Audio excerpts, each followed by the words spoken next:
everybody, and welcome back to another episode of the Slanted Attic Experience. Today's guest is none other than Rachel. Rachel and I met, I want to say, 4 or 5 years ago in college through mutual friends, one of whom is a frequent guest on this podcast, and may or may not be of an important relationship to both Rachel and I. So anyway, without further ado, I'm going to let Rachel introduce herself, and then we'll get right into it. Hello, I'm Rachel. I am a Virginia Tech graduate with Tyler and Hunter and many other people that will either have been or will find their way on this podcast. Very true. And I work outside. My degree is in outside, which is my favorite place. Yeah, so if you want to elaborate on that a little bit more, I kind of have a couple questions that I'd like to ask you to enlighten some people that have not heard or, known of this as a field of study, or like it's a extremely important thing and is integral to everyday society. People just might not realize it. Yeah, for sure. So I graduated in the College of Natural Resources at Virginia Tech, and my degree, actually, they just changed the name. When I graduated, it was environmental informatics, but now it's environmental data science, which to me makes more sense. Informatics, I usually have to explain to people, and I usually say data science as my explanation. So I think that was a very good call on Virginia Tech's part, but that was my major, and then my minors are forestry, geography, and GIS, which is Geographic Information Science or Systems, depending on where you go. Very cool. So what do you say you use the most in everyday life? And then what do you say you use the most for your job that's applicable to outdoor knowledge? I know you and Hunter and Bo and the many animals, creatures you guys have at your home, you guys spend a lot of time outdoors. So I wouldn't be surprised if you did use a lot of that, knowledge in some capacity.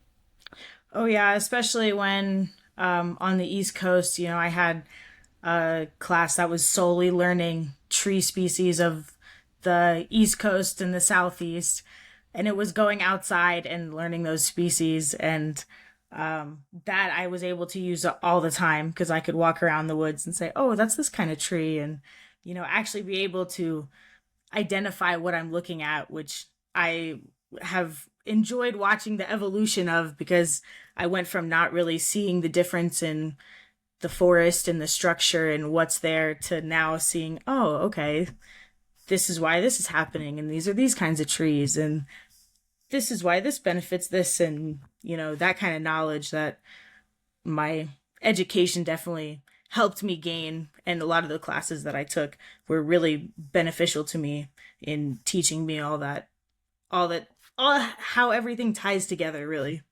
I mean, it's one big ecosystem. Everybody's important in one way or another. Everything you find in the forest or in your home or outside in your garden. Those little rabbits, they're destroying shit, aren't they? Okay, question. Don't, what's the word for it? I don't know if it's like domesticated rabbits, but rabbits that live in highly residential areas, centralized human areas, don't they have no natural predators? So that's the only place that they thrive in any environment. Because I know there's like hares and faster animals like jackrabbits that are in other environments. But I'm wondering about like the common. I don't know what the word for it is. You might. They're just the standard rabbits for the area. Just understanding that they will be protected from fox if they're under the deck, right? Because they're less likely to come that way because there's human smell all over the place.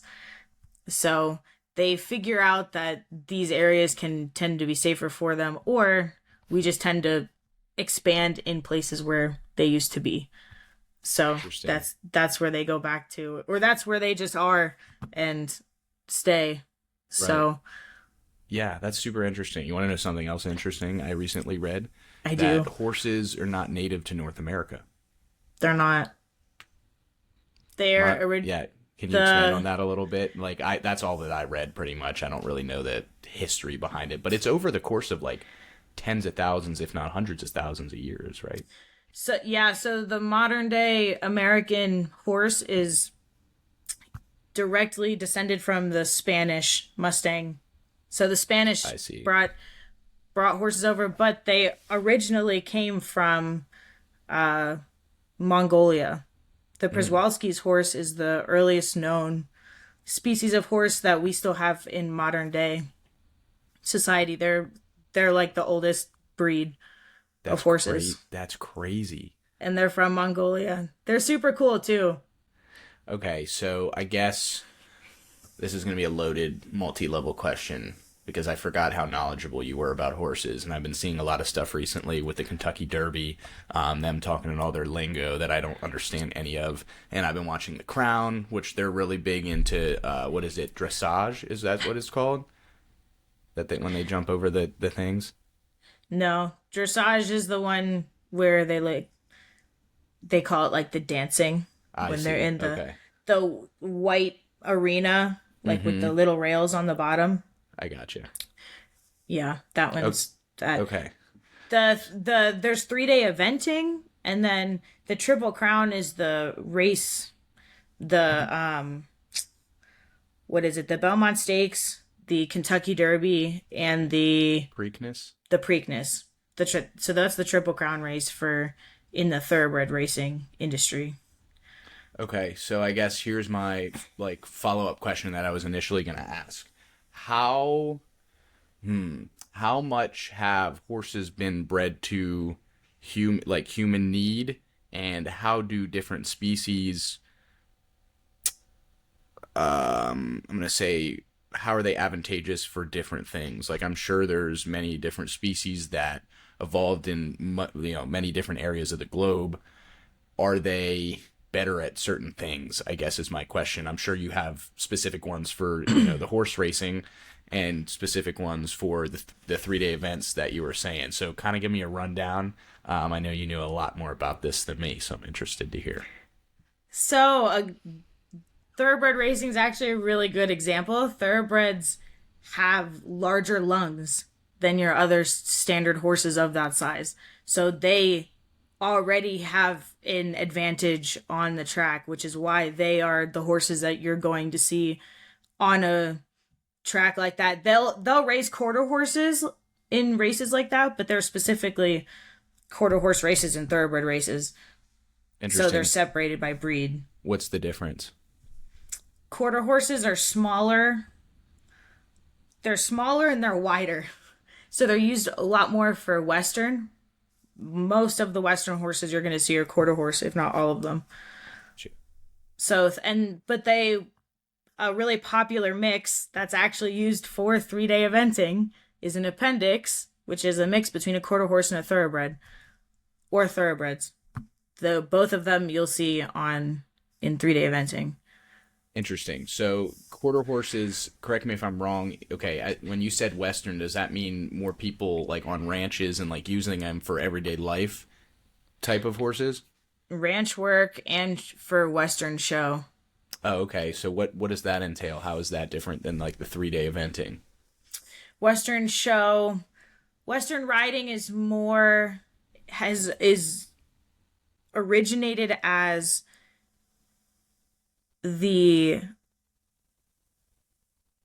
basically a competition of skills that you would use at a ranch. Nice. So it was cowboys competing against things that they're already doing. Very cool. Right? So roping, that's something you already have to do as a cowboy on a ranch, as part of everyday life, working with cattle. So all of these things have stemmed from actual ranch work in some capacity. They're just now more official and glamorized, and a lot more money's put into it, and it's now they're breeding specifically for show rather than like just a workhorse that's going to these competitions. Sure. Yeah, that's kind of cool for that to be an extension of a culture like that, to be honest with you. It's really neat. I don't know how many, I guess some other cultures have stuff like that, but maybe not as intently wrapped in, what their day-to-day life entailed.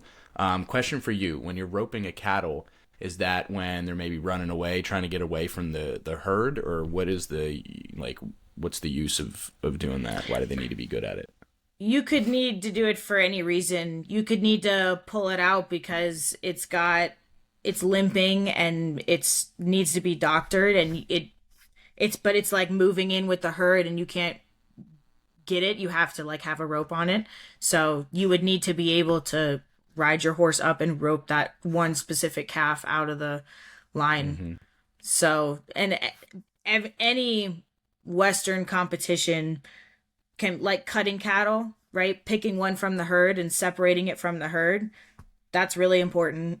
You know, you need to be able to either push a mom away from a calf if you need to doctor a calf, or anything that you would need to do like that, you would need to be able to keep one cow away. So Interesting. I'm sure there's yeah. an art to that.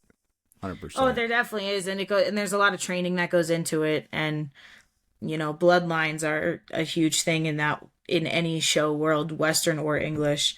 So Yeah, I remember the one episode of The Crown where the Queen Elizabeth is going to buy a racehorse. Have you seen the show? I haven't, but Oh, I've man. heard about the show. Yeah, she's going to buy a racehorse, and they have these massive books of like lineages of all the different horses that they've bred at this specific stable, and it's kind of crazy because I know there's definitely a lot of legitimacy to that, just to see all those names and for them to pick out the importance of why that is. I think what I don't understand is how have these ranches and farms progressed with technology? Do they still use a lot of those older practices? I feel like it's important to stay true to some of those in any regard. I mean, as it is in any industry, staying close to nature. I think we're moving so far from that. Technology's taken over everything. In specific areas like that, I feel like it's more important to be really in tune with what you're farming, what you're eating, like the animals that you're killing to provide food. And that's what I wish we did in society, instead of me being able to go to Costco and buying, entire lambs or like 30 pounds of chicken nuggets where I don't know where the hell that chicken was raised. But can you kind of speak to how they've changed over the course of the past couple hundred years? Because I know it was a huge thing, after the American Revolution, once people started moving to the West and building ranches and farmlands. It's probably pretty cool and rugged back then. But from what you're saying, it seems like some of those traditions have stayed true throughout all these years. But I kind of want to know how they progressed. It's definitely different now in that anything that is going to be shown like that isn't going to be on a working farm. They're going to be on a farm that's specifically for training and specifically for progressing that animal in that field of whatever they're trying to teach it. So you won't see the animals. It's not the same anymore. It's we've used technology so much, and the way that they've bred, the horses don't look the same, just like any animal in the ag industry True. now, right? They're maybe bigger than they should be, or just much beefier than they used to be. As a prime animal, it's very interesting to look back on previous winners of certain competitions and seeing just the difference in the way that the animals are built and the way that they look. So there's been a lot of advancements in ag technology and in creating, animals that can take that work and can work in that way and still be successful and not injure themselves, and stay strong and build muscle and all that good stuff. Yeah, that's super interesting. And those are all animals that are not like food animals, right? Those are animals that are being used for farm purposes or show animals, right? Oh yeah. No, I mean, even now, like, the horses are they're beefier than they used to be, and that's feed technology, and that's us understanding how to work them certain ways to get results that we want. And there's all kinds of in hand competitions to judge conformation and how a horse is built. So it's not only a riding competition, it can also be physically how the horse is built. Really? Are those okay? So are those in tandem with the racing, or like the 3 day events, or like, so can they take them around individually and they just have competitions of how, staging horses basically? You'll find those at English and Western shows. So in English shows, they might do like a 2 or 3 year old conformation, or a mare and foal. So they'll have a bunch of mares and foals going around, and they're judging both of them together on in conformation and like things like that. And then you'll also find that in the Western world.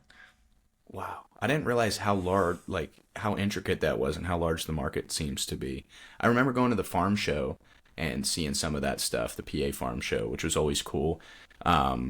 Nobody that we really went to college with knew what the fuck that was. They're like, the farm show, what is that? I'm like, well, in Pennsylvania, you know. But that's super cool. I never knew probably 90% of what you just told me and enlightened us to right there. So speaking of cowboys and westerns and agriculture and, show animals and feed animals, what do you think's going wrong with our food industry, the food technology? Are we using too many GMOs? Are we spraying with forever chemicals and putting bad shit in our bodies? I've had a couple of discussions with a few people on here. One of the most recent being Luis, about the antibiotics that now going back into Chick-fil-A. All these seed oils, folic acid, all this harmful shit that has made its ways into the food supply that we consume that is illegal in other countries. But I kind of wanted to hear your insight on, either or, because you probably have some experience in, both the food and agriculture, I guess, feed. I don't know how else to explain it, but you know what I'm talking about. Yeah, no, for sure. We're trying too hard to make a small amount of land productive for animals. Mm.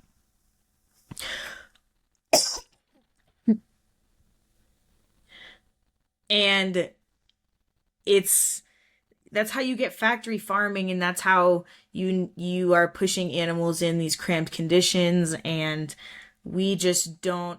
I've always thought that we as a country need to be able to produce everything that we need for ourselves before we are importing and exporting from other places, which means having local farms that produce enough meat for the local population there, whatever that means, and not having to send things. It's okay if I don't have avocados in December.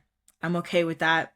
If that means we're going to have healthier animals and a healthier society, seasonal things are seasonal.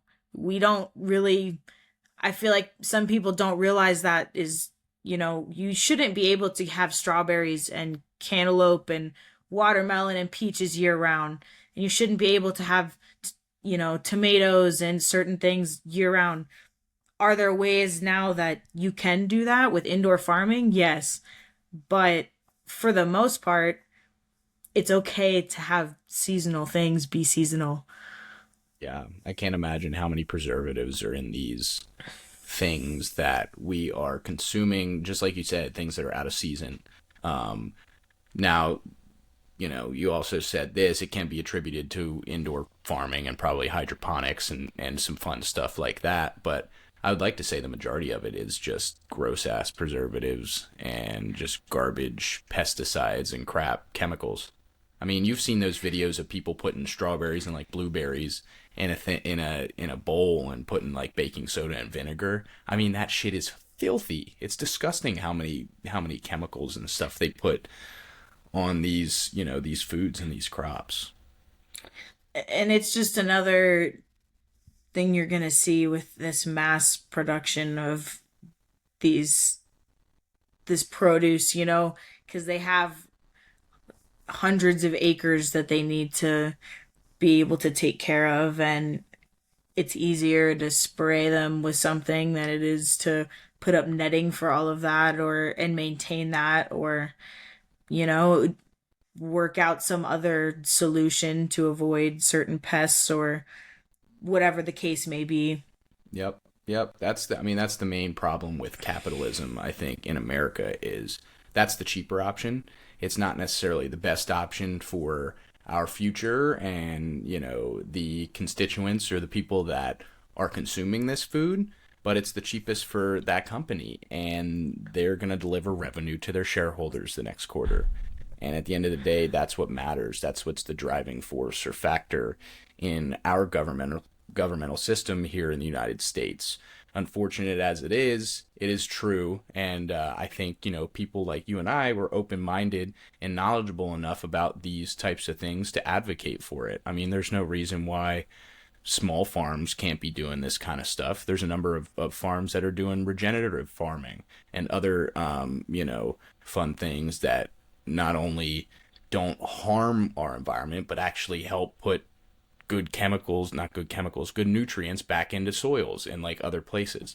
So it stinks that those large companies and the wealthy elites of society can ruin so much and not pay back into it. And we have, dozens and hundreds of small farmers and people of our stature that are advocating on, the behalf of clean food, basically. And it just sucks because the power is in the hands of the few when it comes to that. And yeah, I mean, I try to buy all the organic stuff that I can, but sometimes it's expensive, especially, farmers markets. I love local farmers markets. The fruit there is twice as good, 10 times as good as what you can get in most grocery stores, but it's rather expensive. Now, I'd like to support my small farmer and local business, and that's important. Everybody listening should go out there and put money back into their local economy. That drives commerce, in your immediate area, and it helps people maintain their jobs. Small businesses thrive, and that local produce and local manufactured goods stay within your area. So I'm totally with you. It sucks. And, other than talk about it, which I think is great that we are, I don't know if there's much to be done. Maybe we can just, buy ourselves a commune of land and start a big farm. It sounds better every day. I cannot tell you how many people I've said that to, and they're like, absolutely, I'm so in. That's because it's, when you look at what's in front of you and depending on what you're looking at, sometimes it's like, I should go and just live on a little farm, Yep. produce enough for myself, have a happy life kind of away from the stressors of the modern day era, you know, Yep. and just have your nice little quiet life.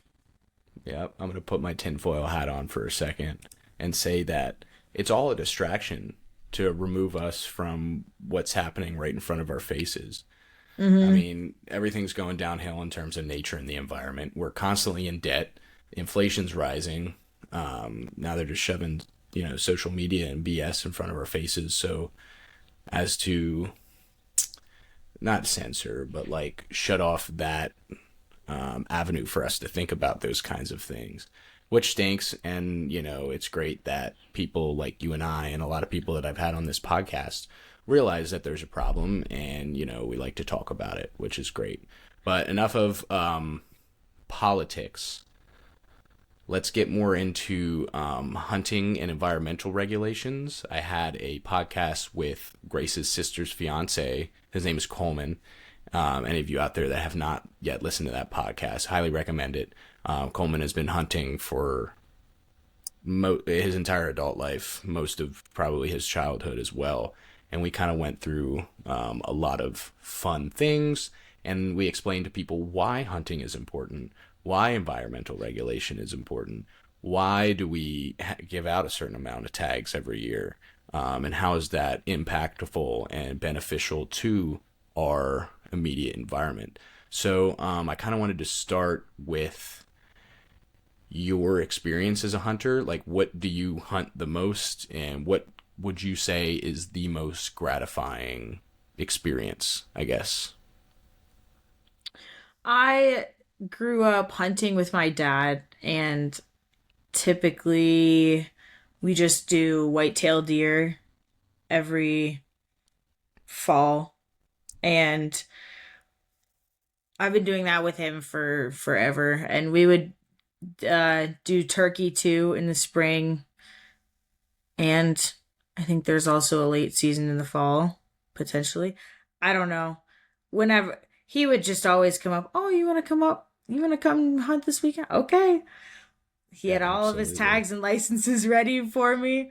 He's always just bought them for me, which has been great, even through adulthood. Shout out, Dad, for always buying my tags. There you go. I mean, he's supporting a fun experience for you guys to share together, and it's a good thing too.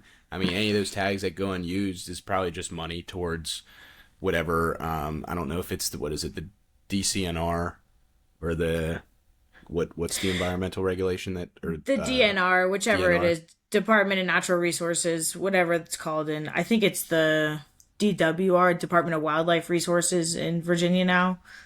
Something of that nature, but yeah, it all goes back into conservation and helping, maintain the environment and keep it to where it can sustain populations for hunters to use, which is an important, part of that, on top of the fact that they just, with our ever encroaching, lines as society grows and grows, they need to be maintained more and more because we're pushing them in closer together and closer together, closer than they should be or need to be. So that's why hunting, especially around areas that are populated, is important. I think in Virginia, one of the leading causes of death in white-tailed deer is cars being hit on the highways. And a lot of these areas, you can't hunt them because it's just too dense to hunt. It's not safe to do it there. Sure. So the populations thrive because there's also, you push the predators out also when you build. So there's nothing to keep the population in check at that point. So Interesting. If there were to be a solution, what would you say would be the first couple steps at that? Maybe bow hunting.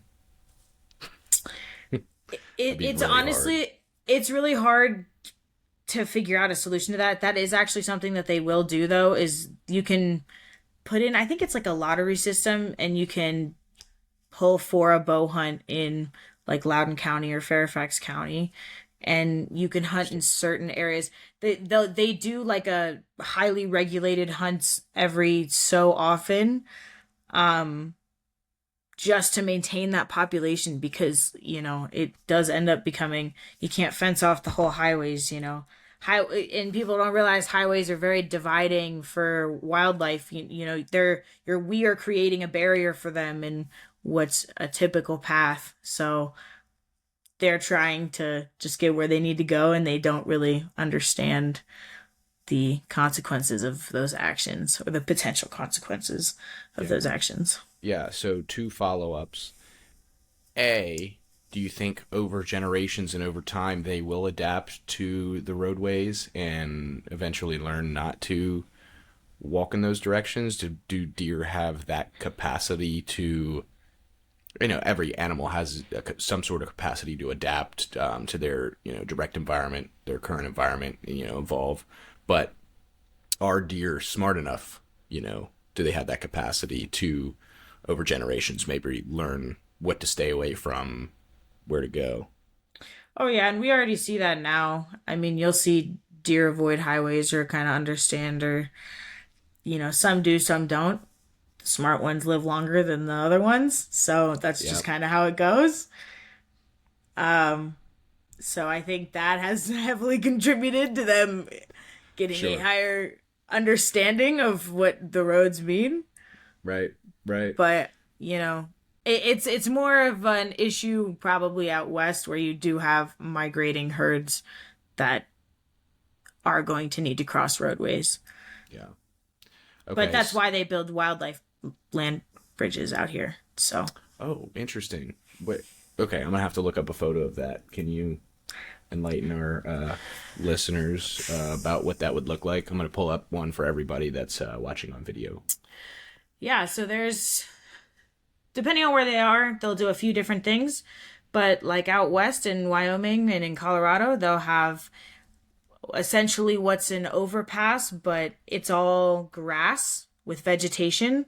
So it seemingly is like a continuation of the land that's around. Yep. See?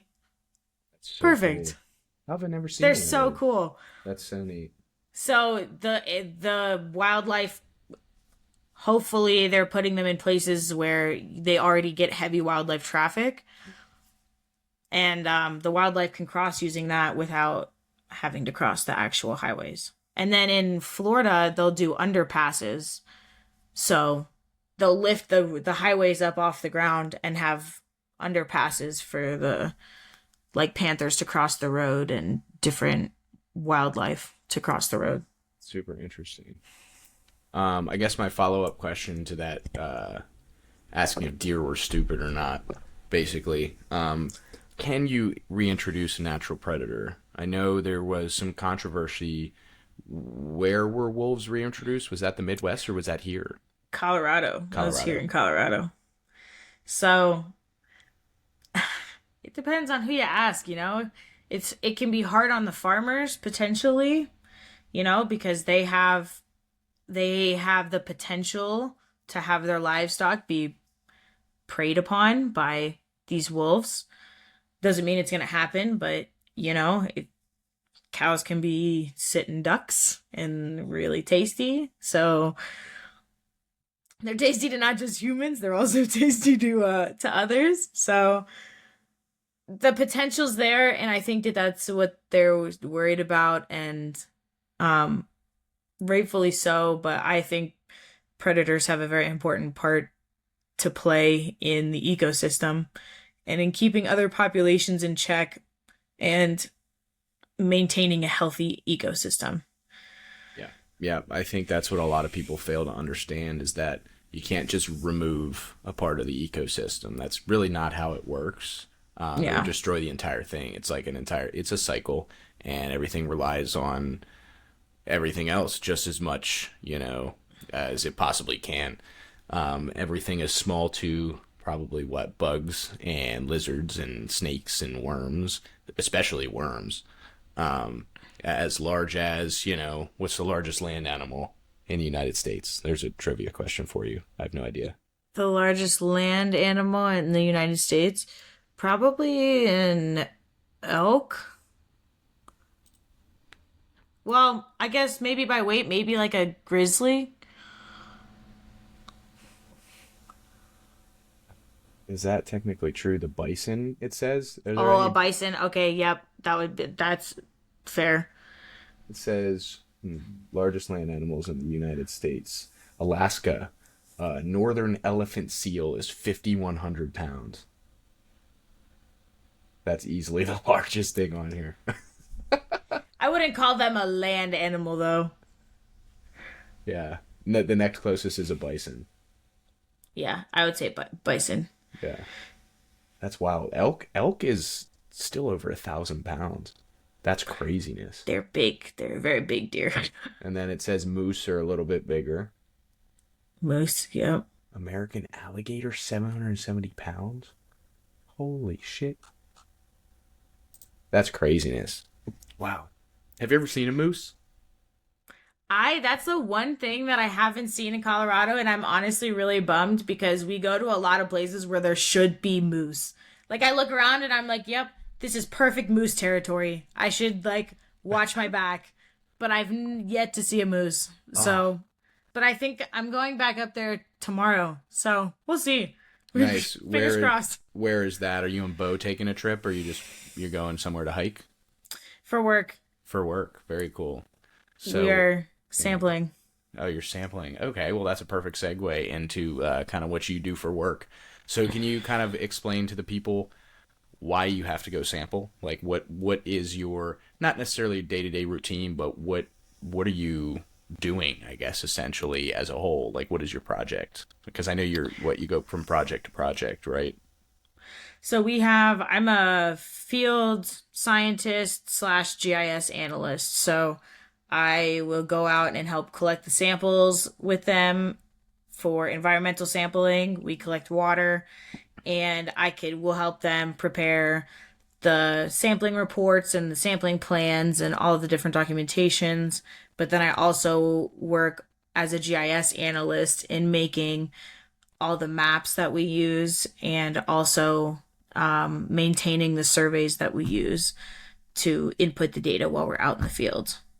Yeah, that's wild. So, what are you guys surveying? Is it a lot of natural land or land owned by the government, or do you do like public stuff as well? So we are working on Superfund sites, which are Superfund sites are sites designated by the EPA to need some kind of environmental remediation to Interesting. make the land to clean the land up a little bit That's and get cool. it back to its closer to its original state. So, what kinds of stuff are you seeing? Like, are there high specific minerals in soil? Is it like fire damage? So we do a lot of water sampling at mines, at old mine Ah, sites. that's super interesting. What's So in that yes, shit? a lot of different stuff. It's really interesting. You'll see like if the rocks are stained like red, it could be heavy iron Hmm. in the water. We see one of our uh I've seen white stained on the rocks. It's heavy aluminum in the water, Ooh, staining the aluminum. rocks white. It's kind of crazy. Um, you'll see heavy levels of arsenic, or maybe not heavy levels of, not too high of levels of arsenic, but Still notable. I mean, enough for you to be talking about it. Do you wear like respirators or anything? it's not that it's not high enough to be that Gotcha. much of a threat to us, or we would. Um, but no, we're at a lot of the sites that they're just doing the monitoring of, so I see. they've been cleaned up for the most part, and they're just having us sample to make sure everything is still going according to plan. Right. So, what does remediation look like for one of those areas? They'll go in and clean up whatever they are finding in the ground or the water that's um, causing problems, and they'll look at different solutions and trying to um, clean up whatever it is that occurred in that site. A lot So, of all of this information you can find on the EPA's website. interesting. So, for everybody out there listening, what is it? EPA.gov. So, Mm-hmm. we'd like to direct any questions straight to EPA.gov.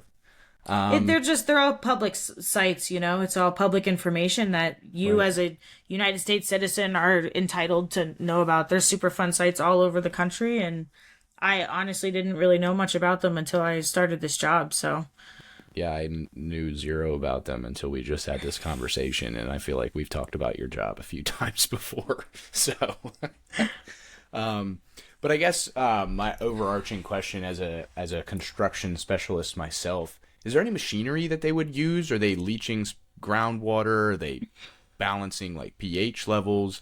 Like, are they chemically altering stuff that's going on? Like, I'm trying to conceptualize how they're cleaning these areas. You know what I mean? so like for example, I helped out at a site where they were there was something in the ground that they wanted to get out, so they had injected this certain like anaerobic bacteria Oh, into the ground to eat that bad substance out of the ground. So we were collecting water from groundwater wells that they injected in that area to see if they could That's super interesting. see that, yeah, if they could tell the difference and if that was working to clean up what they were like if it was doing what they were hoping that it was going to do. Was it? I don't know. It was still ongoing, and I was just assisting. That's Sure. not a project we usually worked on, so I was just an extra set of hands. Right, right. Yeah, that's some fun experience though. I'm sure you learned a little bit about it, and that's kind of fun that you get to bounce from place to place. Something I did want to ask you about was your recent experience in Hawaii. I know Hunter may have schemed to make it out there for a couple of days, as I He would did. obviously too, because it's Hawaii and I've never been there and I would love to go. I'm searching for a reason. Yeah, right. No, it was probably the most incredible experience of my career and will ever like it's going to be the coolest thing I'll ever do. Yeah. It was I had the opportunity to go out because of the training that we have for the job that I have. We are certified to work in disaster conditions in that way. So I was able to go to Maui as a subcontractor to help with the wildfire cleanup of the Lahaina wildfires. That's so cool. Yeah, I remember you were out there for, what was it, a couple weeks, and then they extended you for even longer. I was out, my original contract was 3 weeks, and then I extended a week while I was there to 4. And then I returned home and then was sent a letter to come back out within like 24 hours of being home. So I didn't even bother unpacking my bags. I like did my laundry and like unpacked what I knew I wasn't going to need and was like, all right, I'm going to be an expert at packing this time. That's right. Now I really know what I need. Yeah, you already had a test run. Yeah, right. But no, they ended up wrapping up the phase of the project that we were working on and ended up not even needing me for the second time. So I didn't get to go back, but that means that they finished the cleanup. So that's a very good thing. Yeah, that's great. Or they finished the phase 1 of the cleanup. So phase 1 was done by the EPA and phase 2 was done by, or is currently being done by the Army Corps of Engineers. Interesting. So what separates those phases? What does each one entail? So phase 1 was more of it was the initial cleanup phase. So we were going in and getting out majority of everything that we could, but only in the parcels that were safe to do it. So certain places that were,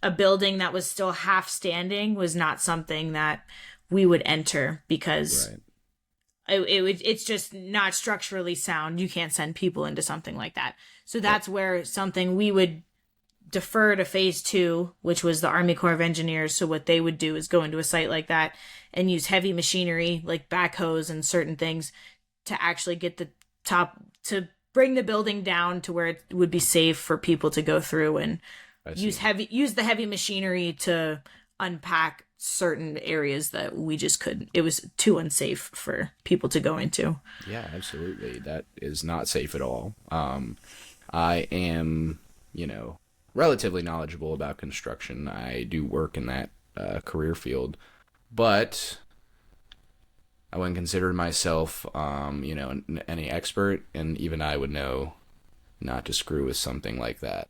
Anything could happen. That could fall on you, injure a dozen people. Not safe. Well, and you get high winds there sometimes, like it just takes one bad gust of wind, one unlucky gust, and that thing's coming down. So yep. It's just not worth it in the end. So what was your favorite experience there? Honestly, just being with the locals. We worked so closely. So I worked on a household hazardous waste removal team. So we would go in and remove any kind of batteries or any kind of aerosols or heavy chemicals or anything that would essentially be a detriment to the soil in any way. So we'd go in looking for car batteries or like double A's, triple A's, C batteries, you'd see cans of hairspray or you'd find in like tool sheds with all kinds of stuff or detergents or so we would bring all of that stuff out so it could be properly disposed, like shipped off and disposed of, Right. and not hurt anything after that. But on each of these teams, we had each team had a cultural monitor, which was a local who had been trained. They had to take certain courses to become a cultural monitor, and they would help us to make sure everything was being done respectfully, essentially, and making sure if we found anything they could answer whether or not it was something that was sacred to their culture or that was Sure. important to their culture. So but it was really, really cool to get to know a lot of them. There were so many cool people that I got to meet while I was over there. And, everyone was just so nice. And some of them had lost so much, but they still had such a great attitude and were so welcoming to us. And it was just a truly incredible experience. Yeah, that's so cool. That just shows you how gracious, humans are and people can be. We're not all that different. Aside from what the media is trying to tell everybody, most of us are on the same page. We're caring and compassionate and just want to help other people, right? And it's kind of unfortunate that most of the media and stuff we consume portrays different groups or ideologies of people to be the bad guys. So, Oh, yeah. No, I mean, I got there and they were thanking me for coming. I was like, what do you mean? Like, thank you for letting me come to like help you, like yeah. I'm it was just truly incredible. There's such a resilient like culture and just so happy all the time, and it was, it was really interesting to learn about their culture too because I had never learned about the history of Hawaii and how it was created and you know the, the different struggles that they went through during their time. But we had cultural training while we were there, and it was so cool to learn about their queens and the certain things that. Big Queens? When did that? Yeah, Really? yeah, I didn't know it's that. awesome. And their queens were held at the same esteem as their kings. Like I that was a question I actually asked because I was like very interested to know. I was like, did she just get this because her husband died, or and like they don't actually listen to her? And they were like, no, she's like the real deal. It's like, man, that's awesome. Did they still have queens, or was that abolished when they, you know, what is it, seated in the United States? They no longer.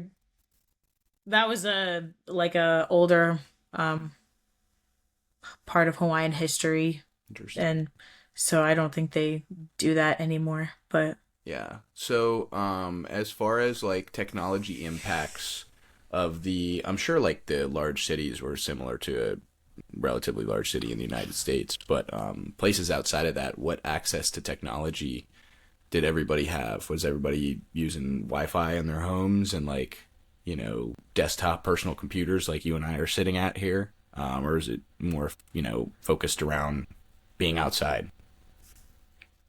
I would say it was a lot of both, and it depends on where you are too, because like a lot of it's like been commercialized with the resorts and the hotels and all of that stuff. So Yeah, fair. it's not, Lahaina was one of the old historic towns with a lot of, their cultural center burned down, and there was a lot of historic buildings and areas that were I mean some of the oldest parts on Maui. So Wow. it was definitely a very devastating loss.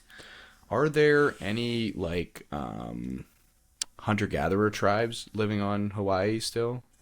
Do you know? Or like to that Not anymore, extent? I don't think. No. I was just curious. There are definitely some islands are more inhabited than others, and they're not all gonna have as you know, they're not all going to be the same. I found out that each island is actually its own county, Really? which I thought was very interesting. So how does that work? They have different economies. They elect like, mayors of each island? No, I mean it's the same as as a County here? yeah, it would be the same as Huh. the state and counties here. They just have to fly in between counties. That's funny. I can't imagine it takes that long though. Well, I thought that there was a ferry, but there was the um harbor was in Lahaina, and the ferry would only go to the two islands that were right next to it. I see. You couldn't I for some reason thought that you could I did not know anything about Hawaii before going there. Hawaii was not something a place that I ever thought that I would go, Yeah. let alone go for 4 weeks. Yeah. Did you see any volcanoes? I guess that's a Oh my dumb gosh, question. yes. Are you kidding me? Yes, of course. We went up to Haleakala National Park, which is there. I guess it's a dormant volcano at this point. It's the youngest volcano on Maui. Air quotes around youngest. The other one, Maui is basically two volcanoes, and the one on the western side is older, and then the one on the eastern side is the younger one. But I can send you a picture from the center, and it's crazy. It looks like Mars. The amount of ecosystems on Maui that you could experience in one day was just insane to me. Yeah, because isn't ash and magma incredibly nutrient dense? Is that what it is? And it can create a lot of life around it? Or is there specific types of nutrients that it, produces? It definitely can for active volcanoes. I'm not sure if that was the case on Maui, but there definitely are in volcanic ecosystems. That is definitely the case that those plants that grow there are accustomed to having that ash, and that is beneficial for them, and they require that to grow. Interesting. What types of animals and plants? Well, I guess okay. You had a minor in forestry, so you know all the genus plant names and species and stuff like that. Is there a relation between species on, places like Hawaii to places here, or is it different, altogether different types? Hawaii is a very different example because it's so isolated. Mm-hmm. You know what I mean? It's not like it's part of Central America or South. It's not like it's connected, like a tropical place that's connected to somewhere else. It's Sure. very much like they have a lot of species that are endemic to the island, which means that they will only exist on this island here. That's so cool. Yeah, and it's really cool to see. I think their monk seals are endemic to the island, so they just have these seals on Hawaii's islands. That's really cool. Interesting. Yeah, and there's certain bird species I think that are also endemic to the island. Actually, I think a lot of birds, because you can't.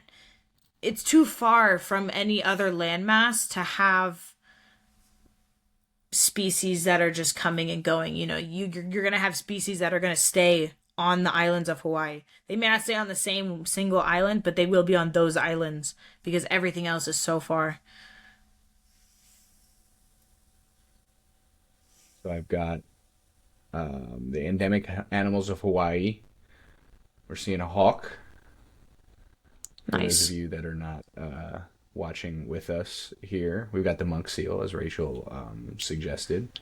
Endangered species of earless seal, native to the Hawaiian Islands, is one of two extant monk seal species. The other is the Mediterranean monk seal. The third species, Caribbean monk seal, is extinct. Interesting. So it's probably a bunch of rare ass animals that thrived on Hawaii while the rest of them got murdered by our ancestors. Essentially, yes. I don't know a ton about the history of how a lot of the species got there, what was actually native and what wasn't, because they do have animals that have been introduced there, so not everything that is there should be there. Yeah, so But they're very strict about what you can bring into Hawaii. yeah, I'm sure. you have to like fill out a form on the plane about like saying like what you're bringing in, because they don't, they're very isolated. If there is any kind of disease that, or anything that could potentially have a disease brought in, it could be detrimental to them. Yeah, so that was going to be kind of my segue or question for you. Do you know any examples of that happening? Because I know there's numerous over history, in the United States, many places, from Europe and elsewhere, etc. But any Hawaiian specific that you know? I don't know off the top of my head. Sorry. Oh, that's okay. No, I was just curious because I know that is a huge problem. There definitely is at some point, but I don't know of any specific examples off the top of my head. You want to know what I haven't seen in a long time, and I'm so glad? Those fucking lantern flies, dude. Those shits pissed me off so bad. Oh yeah. Yeah, so Yeah, they're not great. I don't love the lanternflies. So let's wrap it up after this one here. I kind of wanted to ask you, how do species become invasive species, and what damage do they cause to, I guess, specific environmental systems around different areas? So invasive species are a species that's introduced and has the ability to outcompete native species for certain things. So that could mean a plant competing for sunlight, but since this invasive plant grows bigger, faster, it's able to shade the native plants so that they can't grow big enough to compete. So in that way, now your invasive species is becoming your primary species that you're seeing, and they're going to continue to reproduce and spread, and that's how you get declines in your native species with, drastic increases in your non-native and invasive species. Yep, that reminded me. I know of like two from my days in Envirothon in middle school. I remember the Tree of Heaven, which that reminded me very much of, with the large leafy plants that they're overextending everything, so it's shutting out the ability for other plants to compete. And I wanted to ask you more of animals and bugs as well. I know those Japanese beetles are disgusting. We've got the lanternflies like we just talked about. But what about like wildlife? Can you give us some examples of maybe rodents or mammals that are, invasive species and competing for space?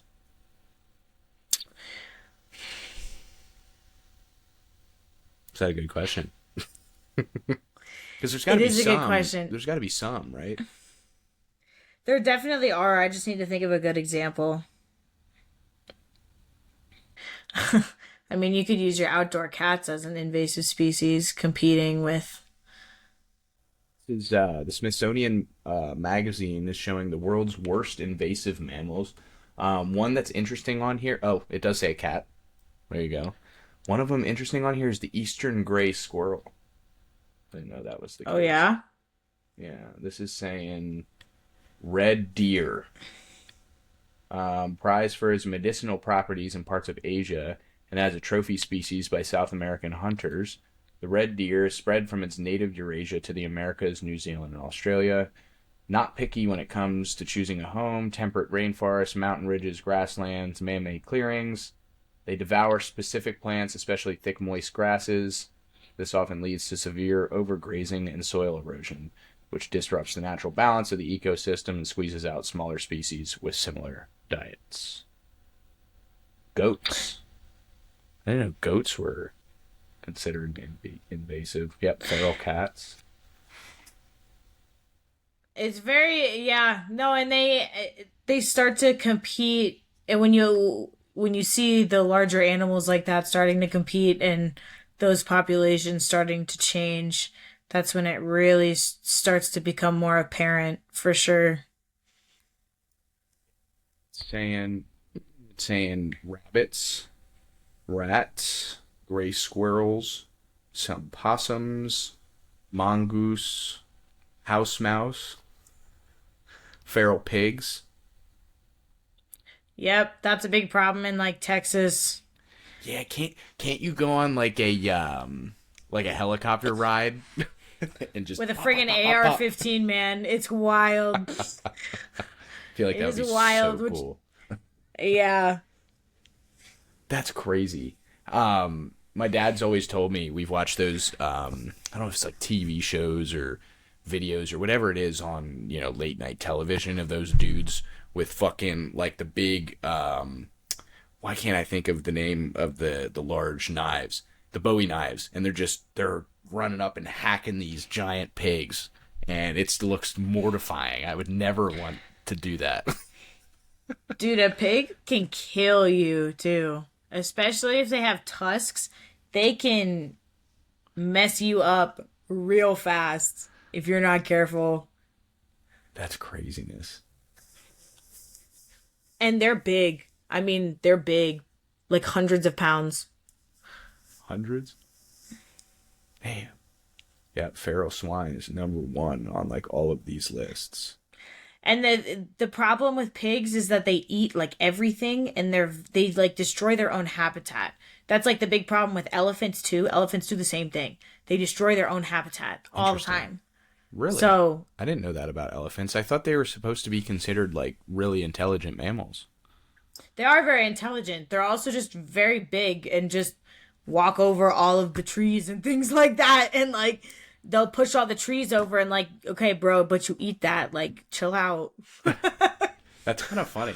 I never considered something like that. They're just big, and that's just how it goes when you're that big. Yeah, elephants are massive. They're big boys. Didn't they find a new largest mammal that was larger than the Did blue they? whale? Oh, that's interesting. I would be intrigued to know about that. Blue whale. Blue whale.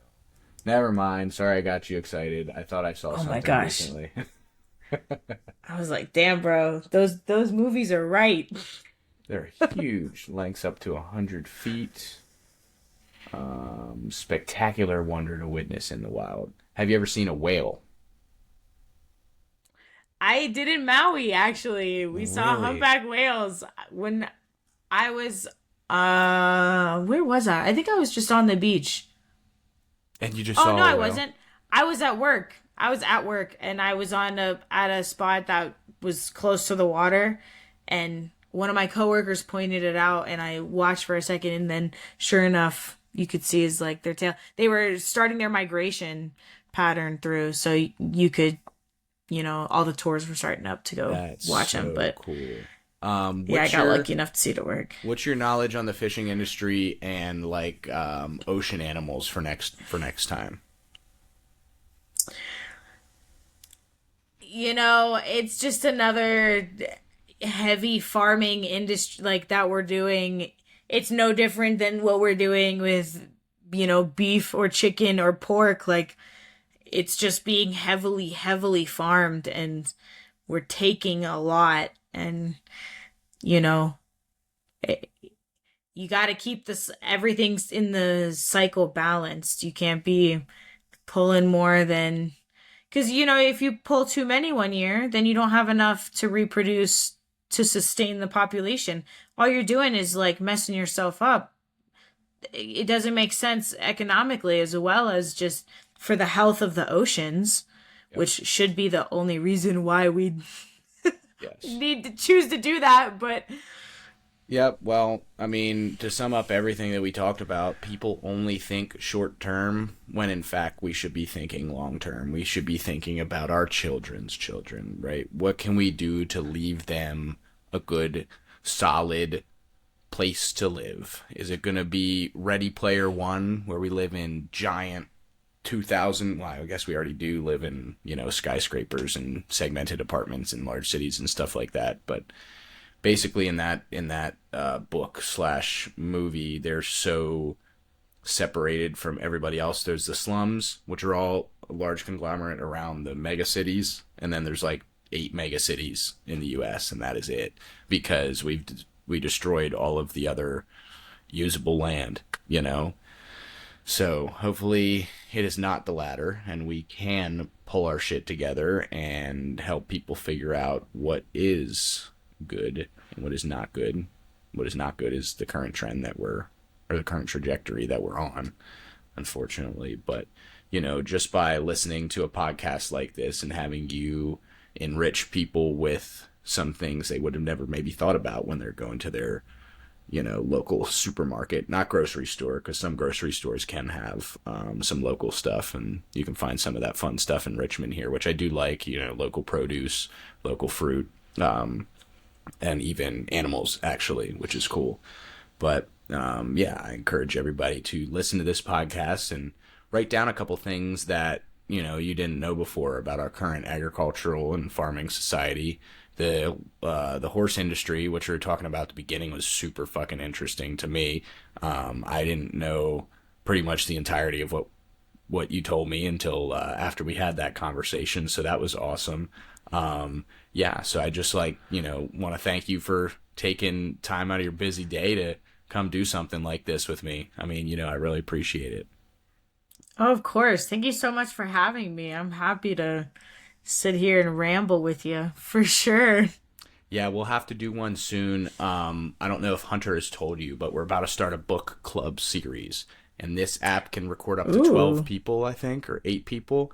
And we have 5. So if that's something you'd be interested in, we're currently reading Animal Farm. I just finished 1984, so a lot of, anti-utopia is what they establish it as. There were a ton of utopia-style books written in the late 1800s up until the early 1900s that would glorify society on the ways that they can progress in the future. And then later on comes the anti-utopias, such as Animal Farm, 1984.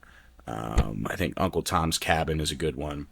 And they basically are spreading knowledge as to why